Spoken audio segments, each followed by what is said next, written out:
Läppäirät Marsista. Viimeinen olutpallo, taas on kaljat lopussa.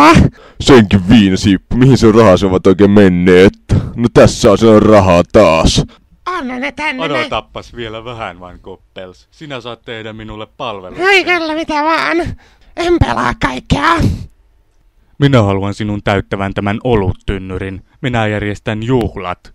Jos sinä täytät tämän tynnyrin oluella, niin sinä saat tämän setelitukun. Voi kiitos, minä lähdenkin tästä pelaamaan. No saatana, sinähän sait 3 appelsiinia heti. Hei, täällä pari 2 goals 1 cup. Hei, tää näyttää mielenkiintoiselta. Mitä sanot, Ron? Mistä te tällaista paskaa oikein ongitte? Torrentilla. Tsiikatkaa, tää on vittu rosvorottaa.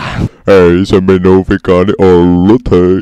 Hei, tää ei sounda kuin Evo Lohtander. Varakaa vaan, ettei käy niinku Lapitsille. Chillisti vaan, hei, hirtetään se kelleistä kattoon. Ei, mitä nyt tapahtuu? Joku tulee ulos oluttynnyristä. Mitä helvetin persettä? Anteeksi, mä olin vähän jano. Mitä helvetin perset? Minä hävisin kaikki rahani.